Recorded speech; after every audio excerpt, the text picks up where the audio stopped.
हर हर महादेव सभी को जय श्री हरि विष्णु। आप सभी का एक बार फिर से स्वागत है हमारे चैनल में। सत्य ही जीवन का सार, सत्य ही आधार, सत्यनारायण की कथा हर दुख का उपचार। श्रद्धा का दीप जलाएं, भक्ति का हो ज्ञान, श्री सत्यनारायण की कथा करें मन पावन प्राण। जिनके स्मरण मात्र से जीवन में सुख शांति और समृद्धि का आगमन होता है, उन श्री सत्यनारायण भगवान की कथा हमारे जीवन को धर्म, सत्य और भक्ति के मार्ग पर चलने की प्रेरणा देती है। यह पावन कथा हमें सिखाती है कि सच्चे मन और निष्ठा से की गई पूजा से भगवान की कृपा अवश्य प्राप्त होती है। आइए हम सभी अपने मन को पवित्र करके श्रद्धा और प्रेम के साथ आज की कथा का शुभ आरंभ करें। प्रेम से बोलिए विघ्नहर्ता श्री गणेश की जय, श्री सत्यनारायण भगवान की जय। कथा से पहले हम सब भगवान सत्यनारायण का ध्यान करते हैं, जिनका स्वरूप शांति से पूर्ण है, जो शेषनाग पर शयन करते हैं और जिनकी नाभि में कमल है। वे देवताओं के ईश्वर हैं, जो समस्त संसार का आधार हैं, जो आकाश के समान असीमित हैं, जिनका रंग मेघ अर्थात बादलों के समान है और जिनका रूप शुभ है, जो श्री लक्ष्मी जी के पति हैं, जिनके नेत्र कमल के समान सुंदर हैं और जो योगियों के ध्यान में सदैव विराजमान रहते हैं। हम सब उन भगवान श्री कृष्ण की वंदना करते हैं, जो संसार के सभी भयों का नाश करने वाले और समस्त लोगों के एकमात्र स्वामी हैं। प्रेम से बोलिए श्री सत्यनारायण भगवान की जय, श्री लक्ष्मी नारायण भगवान की जय। शास्त्रों में बताया गया है कि सत्यनारायण व्रत कथा का पाठ करने से व्यक्ति को 1000 यज्ञ करने के बराबर पुण्यफल की प्राप्ति होती है। सत्यनारायण भगवान व्रत कथा में भगवान विष्णु के सत्य स्वरूप के बारे में बताया गया है। इस व्रत का पाठ करने से घर में सुख समृद्धि का वास होता है और भगवान विष्णु की कृपा बनी रहती है। श्री सत्यनारायण कथा प्रथम अध्याय। एक समय की बात है, नैमिषारण्य तीर्थ में शौनकादि 18,000 ऋषियों ने श्री सूत जी से पूछा, हे प्रभु, इस कलयुग में विद्या रहित मनुष्य को प्रभु भक्ति किस प्रकार मिल सकती है तथा उनका उद्धार कैसे हो सकता है। हे मुनि श्रेष्ठ, कोई ऐसा तप बतलाइए जिससे थोड़े समय में ही पुण्य मिले और मनवांछित फल भी मिल जाए। इस प्रकार की कथा सुनने की हम इच्छा रखते हैं। सर्वशास्त्रों के ज्ञाता सूत जी बोले, हे वैष्णवों, मैं पूज्य आप सभी के प्राणियों के हित की बात पूछी है, इसीलिए मैं एक ऐसे श्रेष्ठ व्रत को आपको बतलाऊंगा जिससे नारद जी ने लक्ष्मी नारायण जी से पूछा था और लक्ष्मीपति ने मुनि श्रेष्ठ नारद जी से कहा था। आप सब इसे ध्यानपूर्वक सुनिए। एक समय की बात है, योगीराज नारद जी दूसरों के हित की इच्छा लिए अनेकों लोगों में घूमते हुए मृत्युलोक में पहुँचे। यहाँ उन्होंने अनेक योगिनियों में जन्मे प्राय सभी मनुष्य को अपने कर्मों द्वारा अनेकों दुखों से पीड़ित देखा। उनका दुख देख नारद जी सोचने लगे कि कैसा यत्न किया जाए जिसके करने से निश्चित रूप से मानव के दुखों का अंत हो जाए। इसी विचार पर मनन करते हुए वह विष्णु लोक में पहुंच गए। वहाँ वे देवों के ईश नारायण की स्तुति करने लगे, जिनके हाथों में शंख, चक्र, गदा और पद्म थे, गले में वरमाला पहने हुए थे। स्तुति करते हुए नारद जी बोले, हे भगवान, आप अत्यंत शक्ति से संपन्न हैं। मन तथा वाणी में भी आपको कोई नहीं पा सकता है। आपका आदि, मध्य तथा अंत नहीं है। निर्गुण स्वरूप सृष्टि के कारण भक्तों के दुखों को दूर करने वाले हैं।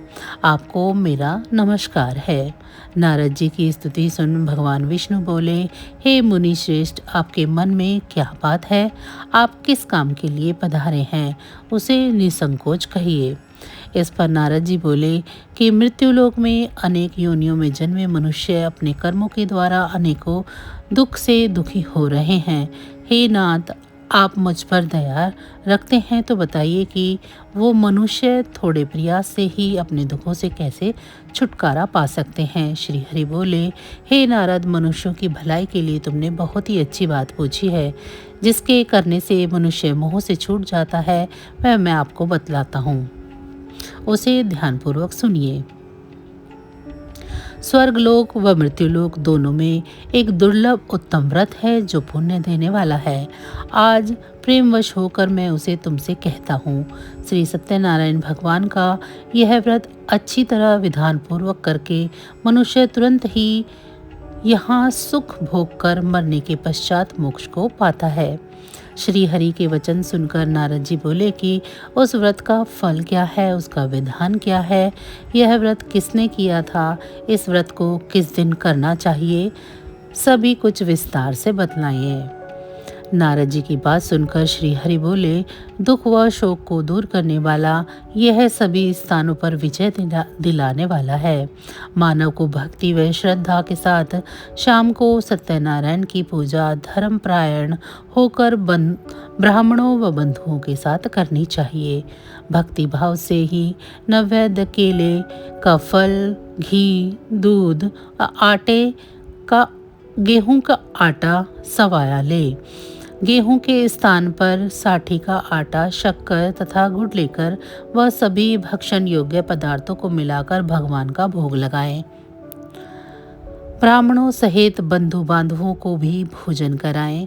उसके बाद स्वयं भोजन करें। भजन कीर्तन के साथ भगवान की भक्ति में लीन हो जाएं। इस तरह से सत्यनारायण भगवान का यह व्रत करने से मनुष्य की सारी इच्छाएं निश्चित रूप से ही पूरी होती हैं।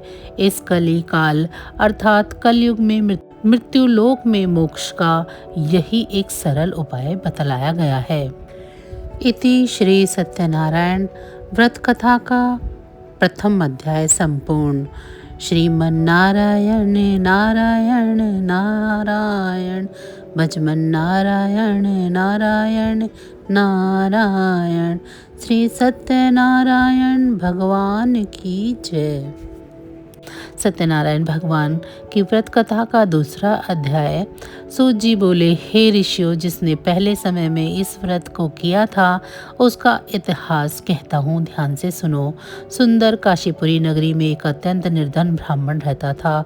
भूख प्यास से परेशान वह धरती पर घूमता रहता था।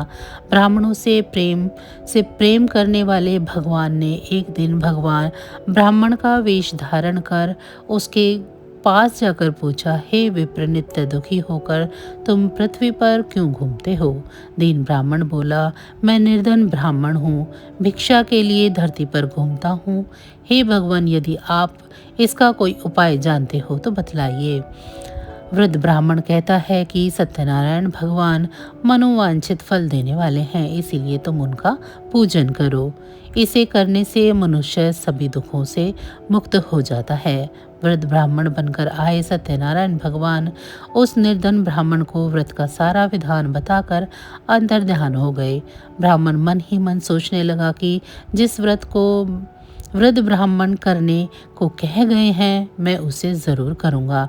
यह निश्चय करने के बाद उसे रात में नींद नहीं आई।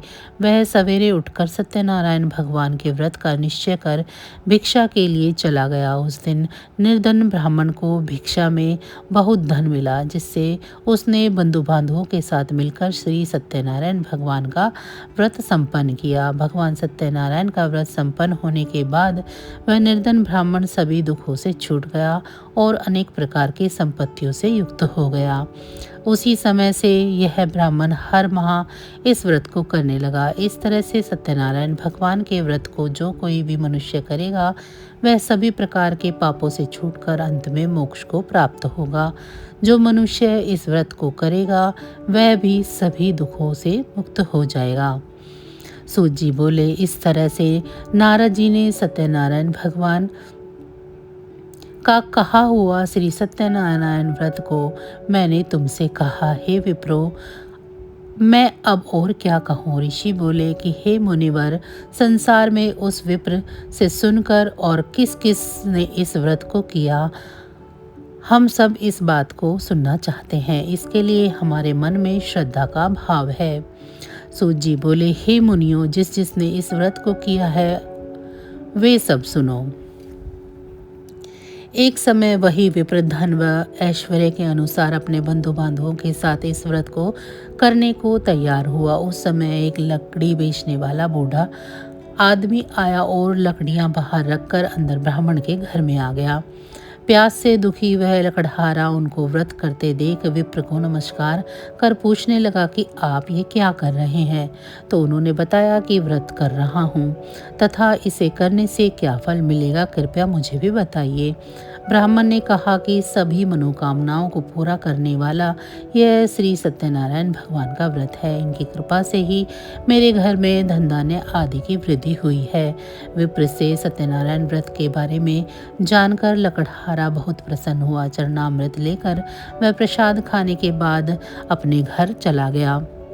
लकड़हारे ने अपने मन में संकल्प किया कि आज लकड़ी बेचने से जो भी धन मिलेगा उसी से सत्यनारायण भगवान का उत्तम व्रत करूंगा। मन में वे इस विचार को ले बूढ़ा आदमी सर पर लकड़ियां रख उस नगर में बेचने गया जहां धनी लोग ज्यादा रहते थे। उस नगर में उसे अपनी लकड़ियों का दाम पहले से 4 गुना अधिक मिलता है। बूढ़ा प्रसन्नता के साथ दाम लेकर केले, शक्कर, घी, दूध, दही और गेहूं का आटा ले और सत्यनारायण भगवान के व्रत की अन्य सामग्रियां लेकर अपने घर गया। वहां अपने सभी बंधु बांधवों को लेकर विधि विधान से सत्यनारायण भगवान का पूजन और व्रत किया। इसी व्रत के प्रभाव से वह बूढ़ा लकड़हारा धन, पुत्र आदि से युक्त होकर संसार के समस्त सुख भोगने के बाद अंत में वैकुंठ धाम चला गया। श्री सत्यनारायण कथा का दूसरा अध्याय संपूर्ण। बोलिए श्री सत्यनारायण भगवान की जय। श्रीमन नारायण नारायण नारायण, भजवन नारायण नारायण नारायण। श्री सत्यनारायण भगवान की जय।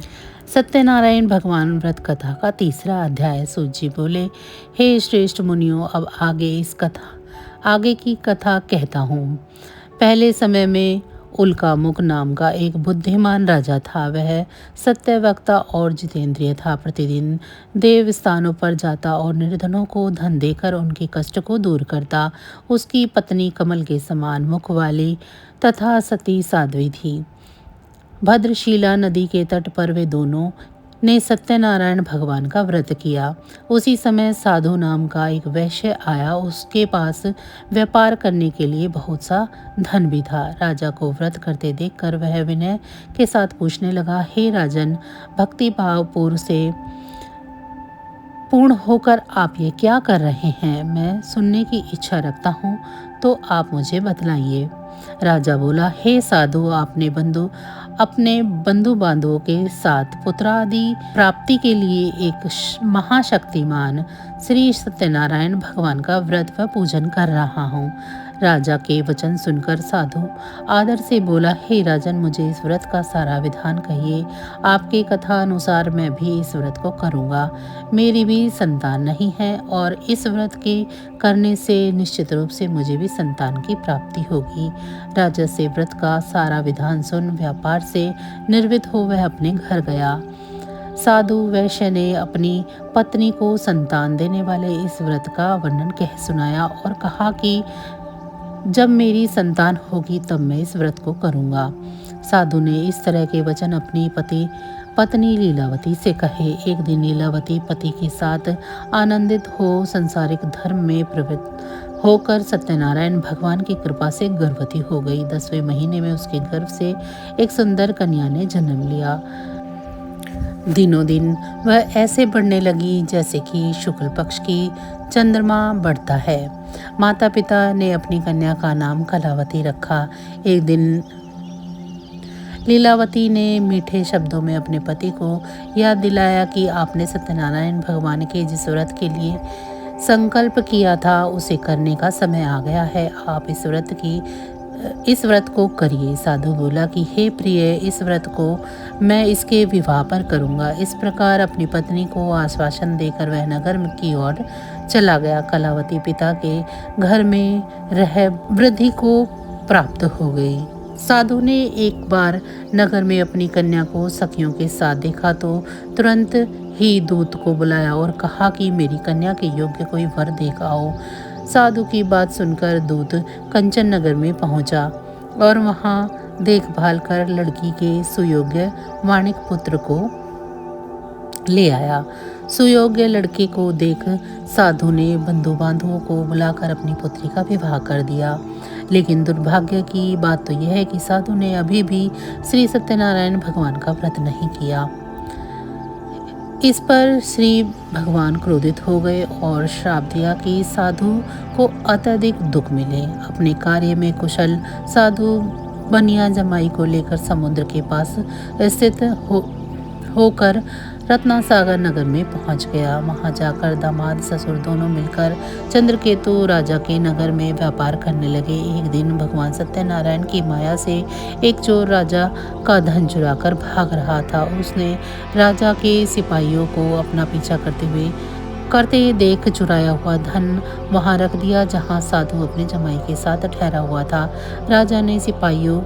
राजा के सिपाहियों ने साधु वैश्य के पास राजा का धन पड़ा देखा तो वह ससुर जमाई दोनों को बांधकर प्रसन्नता से राजा के पास ले गए और कहा कि इन दोनों चोरों को हमने पकड़ लिया है, आप आगे की कार्रवाई की आज्ञा दे।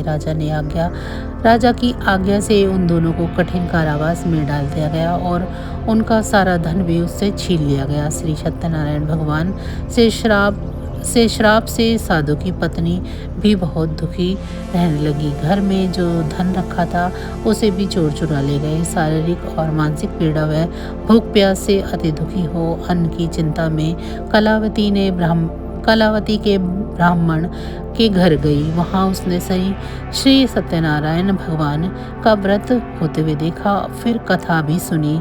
वह प्रसाद ग्रहण कर वह रात को घर वापस आई। कलावती ने अपनी माता से कहा, हे माता, मैंने एक ब्राह्मण के घर से सत्यनारायण भगवान का व्रत देखा है। कन्या के वचन सुन लीलावती भगवान के पूजन की तैयारी करने लगी। लीलावती ने परिवार व बंधुओं सहित सत्यनारायण भगवान का पूजन किया और उनसे वर मांगा कि मेरे पति तथा जमाई शीघ्र ही घर आ जाएं। साथ ही यह भी प्रार्थना की कि हम सबका अपराध क्षमा करें। श्री सत्यनारायण भगवान इस व्रत से संतुष्ट हो गए और राजा चंद्रकेतु को सपने में दर्शन देकर कहा कि हे राजन, तुम उन दोनों वैश्यों को छोड़ दो और तुमने उनका जो धन लिया है उसे भी वापस कर दो। अगर ऐसा नहीं किया तो मैं तुम्हारा धन, राज्य व संतान सभी को नष्ट कर दूंगा। राजा को यह सब कहकर वह अंतर ध्यान हो गए। प्रातःकाल सभा में राजा ने अपना सपना सुनाया। फिर बोले कि वर्णिक पुत्रों को कैद से मुक्त कर सभा में लाओ। दोनों ने आते ही राजा को प्रणाम किया। राजा मीठी वाणी में बोला, हे महानुभाव, भाग्यवश ऐसा कठिन दुख तुम्हें प्राप्त हुआ है, लेकिन अब तुम्हें कोई भय नहीं है। ऐसा कहकर राजा ने उन दोनों को नए वस्त्र आभूषण भी दिए और जितना धन उनका लिया था उनको दोगुना धन वापस कर दिया। दोनों वैश्य अपने घर की ओर चले गए। श्री सत्यनारायण व्रत कथा का 3रा अध्याय संपूर्ण। बोलिए श्री सत्यनारायण भगवान की जय। श्रीमन नारायण नारायण नारायण, भजमन नारायण नारायण नारायण। श्री सत्यनारायण भगवान की जय। सत्यनारायण भगवान व्रत कथा का 4था अध्याय। सूची बोले, वैश्य ने मंगलाचार कर अपनी यात्रा आरंभ की और अपने नगर की ओर चल दिए। उनके थोड़ी दूर जाने पर ही एक दंडी वेशधारी श्री सत्यनारायण ने उनसे पूछा, हे साधु, तेरी नाव में क्या है? अभिवाणी वाणिक हंसता हुआ बोला, हे दंडी, आप क्यों पूछते हो? क्या धन लेने की इच्छा है? मेरी नाव में तो बेल व पत्ते भरे हुए हैं। वैश्य के कठोर वचन सुन भगवान बोले, तुम्हारा वचन सत्य हो। दंडी ऐसे वचन कह वहां से दूर चले गए। कुछ दूर जाकर समुद्र के किनारे बैठ गए। दंडी के जाने के बाद साधु वैश्य ने नित्य क्रिया के पश्चात नाव की ऊंच उठाते हुए देखा और अचंभा मानकर और नाव में बेलपत्ते आदि देखकर वह मूर्छित हो जमीन पर गिर पड़ा। मूर्छा खुलने पर वह अत्यंत शोक में डूब गया। तब उसका दामाद बोला कि आप शोक न मनाइए, यह दंडी का श्राप है, इसीलिए हमें उनकी शरण में जाना चाहिए, तभी हमारी मनोकामना पूरी होगी। दामाद की बात सुनकर वह दंडी के पास पहुंचा और अत्यंत भक्तिभाव नमस्कार कर बोला कि मैंने आपसे जो कुछ भी असत्य वचन कहे थे उनके लिए मुझे क्षमा कर दें। ऐसा कहकर महान शोकातुर हो रोने लगा। तब दंडी भगवान बोले, हे वाणिक पुत्र, मेरी आज्ञा से बार बार तुम्हें दुख प्राप्त हुआ है, तू मेरी पूजा से विमुख हुआ। साधु बोला, हे भगवान, आपकी माया से ब्रह्मा आदि देवता भी आपके रूप को नहीं जानते, तब मैं अज्ञानी कैसे जान सकता हूँ। आप प्रसन्न हो जाइए, अब मैं सामर्थ्य के अनुसार आपकी पूजा करूँगा। मेरी रक्षा करो और पहले के समान नौका में धन भर दो। साधु वैश्य की भक्ति पूर्वक वचन सुनकर भगवान प्रसन्न हो गए और इच्छा अनुसार वरदान देकर अंतर्ध्यान हो गए। ससुर जमाई जब नाव पर आए तो नाव धन से भरी हुई थी। फिर वही अपने अन्य साथियों के साथ सत्यनारायण भगवान का पूजन कर अपने नगर की ओर वो चल दिए। जब नगर के नज़दीक पहुंचे तो दूत को घर पर खबर करने के लिए भेज दिया। दूत साधु की पत्नी को प्रणाम करते हुए कहता है कि मालिक और दामाद सहित नगर के निकट आ गए हैं। दूत की बात सुन साधु की पत्नी लीलावती ने बड़े हर्ष के साथ सत्यनारायण भगवान का पूजन कर अपनी पुत्री कलावती से कहा कि मैं अपने पति के दर्शन को जाती हूँ, तो कार्य पूर्ण कर शीघ्र ही आ जा। माता के ऐसे वचन सुनकर कलावती जल्दी में प्रसाद छोड़ अपने पति के पास चली गई। प्रसाद की अवज्ञा के कारण श्री सत्यनारायण भगवान रुष्ट हो गए और नाव सहित उसके पति को पानी में डुबो दिया। कलावती अपने पति को वहां न पाकर रोती हुई जमीन पर गिर गई। नौका को डूबा हुआ देखकर कन्या को रोता देख साधु दुखी होकर बोला कि हे प्रभु, मुझसे तथा मेरे परिवार से जो भूल हुई है उसे क्षमा करें। साधु के दीन वचन सुनकर सत्यनारायण भगवान प्रसन्न हो गए और आकाशवाणी हुई, साधु तेरी कन्या मेरे प्रसाद को छोड़कर आई है, इसीलिए उसका पति अदृश्य हो गया। यदि वह घर जाकर प्रसाद खाकर लौटती है तो उसे उसका पति अवश्य मिलेगा। ऐसी आकाशवाणी सुन कलावती अपने घर पहुंचकर प्रसाद खाती है और फिर आकर अपने पति के दर्शन करती है। उसके बाद साधु अपने बंधु बांधवों सहित श्री सत्यनारायण भगवान का विधि विधान से पूजन करता है। इस लोक का सुख भोग अंत को स्वर्ग में जाता है। इति श्री सत्यनारायण व्रत कथा का 4 अध्याय संपूर्ण। श्रीमन्नारायण नारायण नारायण, भजवन नारायण नारायण नारायण। श्री सत्यनारायण भगवान की जय। सत्यनारायण भगवान की व्रत कथा का 5वां अध्याय। सूत जी बोले कि हे ऋषियों, मैं और भी एक कथा सुनाता हूँ, उसे भी ध्यानपूर्वक सुनो। प्रजापालन में लीन तुंगध्वज नाम का एक राजा था। उसने भी भगवान का प्रसाद त्याग कर बहुत ही दुख सहन किए। एक बार वह वन में जाकर वन्य पशुओं को मारकर वह बड़ के पेड़ के नीचे आया। वहाँ उसने ग्वालों को भक्ति भाव से अपने बंधु बांधवों सहित सत्यनारायण भगवान का पूजन करते देखा। अभिमानवश राजा ने उन्हें देखकर भी पूजा स्थान पर नहीं गया और न ही उसने भगवान को नमस्कार ही किया। ग्वालों ने राजा को प्रसाद दिया, लेकिन वह प्रसाद भी उसने ग्रहण नहीं किया और प्रसाद को वहीं छोड़कर वह अपने नगर की ओर चला गया।